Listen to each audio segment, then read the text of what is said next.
He is knowledgeable and passionate about the subject, but he wasn't always that way. Branson himself admits he is a recent convert to green living. The Arctic is experiencing faster melting. I was sort of, embarrassingly, up till only a few years ago, I hadn't fully realized the threat of global warming. And I'd take a lot of credit to Al Gore, who came to London and came to my home before he launched his film, and gave me a sort of 2-hour one-to-one lecture to persuade me to sort of get involved on the cause. And as a result of that, I read a lot of books about what was going on to our beautiful globe that we live in, and realized that we had a real problem on our hands. The World Trade Center memorial would be underwater. Think of the impact of a couple 100,000 refugees, and then imagine 100 million. From a business point of view, so many people say, oh, you know what, if the United States takes the lead on this, we're going to lose out to the competition. Well, you have taken the lead in your industry. Does that hurt you from a competitive point of view? No, I mean, if you take the lead, you can actually save money. I mean, like, you know, we've been advocating that every single plane in the world should be towed to the end of the runway and towed from the end of the runway back to its stand. Now, that won't take any longer for those planes. It'll mean that in JFK, instead of 90 minutes of spewing forth carbon into the atmosphere, it'll save, you know, millions and millions and millions of tons of carbon being spewed out. And the airline industry would save a lot of money. But even in a situation like that, it's like pulling teeth. It's tough to get everybody else on board, but we'll get there. You have the challenge. It was a $25 million challenge for folks to come up with a sustainable fuel. You have also committed, I think, what, $3 billion for Virgin to become more bio-friendly when it comes to its fuels. How's that going?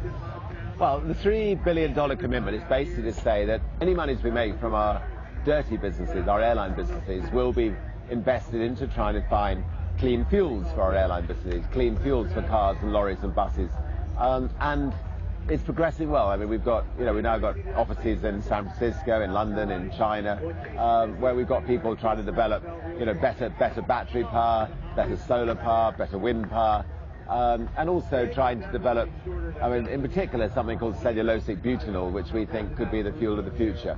Cellulosic butanol or cellulosic ethanol could change everything. Instead of using corn for fuel, you use agricultural scrap, the stuff you throw away. But we are still years away from seeing that in the marketplace. Branson says there are alternative fuels other than corn-based ethanol that are available today. I mean, if you say take sugar-based ethanol from Brazil, it's very economic to produce. It doesn't damage, you know, the rainforests, or it's about 6 to 7 times more efficient to produce than corn-based ethanol in America, and yet there's a massive import duty on it, and so it's prohibitive to import it into America. 85% of every car in America could run on that if it was allowed to be imported, and it doesn't produce any carbon at all. You know, we need a government to take it by the horns and sort it out. There needs to be an infrastructure, right? Yeah, I mean, I'm afraid that you need a government that is not beholden to the oil companies. You need a government that says, you know, the environment is something that we're worried about. We don't want, you know, this world to get to such a boiling point that we destroy future generations.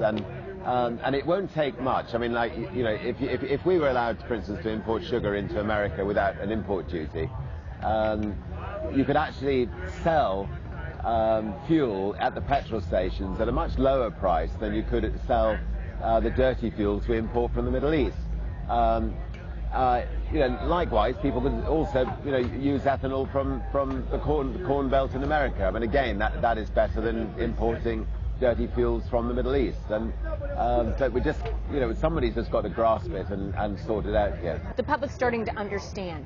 It's not going to be one type of fuel that changes everything. There's transportation, there is electricity, there is essentially the materials we build with. So going green is on so many different levels, especially when you're talking about energy, right? It's not just one type of energy that's going to make a difference. No, I mean, I think, you know, all of us can play our bit. I mean, you know, my own household, you know, I do my best to make sure the appliances are turned off when I go out. It's not an easy thing to do, but, you know, you need sort of reminders on your door to sort of say, you know, turn them off when one goes out. You know, even if you, I mean, you know, I had a debate with my wife about air conditioning, you know, like, which I'm sure we all have, you know, when you get green and the other person's not quite as green as quickly as you, you know, you're going to get debates. But, you know, even if you turn your air conditioning off for 5 seconds, it's better to turn it off and then turn it back on again 2 or 3 minutes later. And, you know, obviously things like changing the light bulbs should just go without saying. I mean, it should be mandatory, you know, government policy. If everybody plays their bit, that will make a massive, massive difference. Well, Branson has entered into a partnership with Boeing to develop a biofuel for jet engines. He hopes to conduct a test run next year with one engine of a 747 running on biofuels. We're going to keep you posted on that one.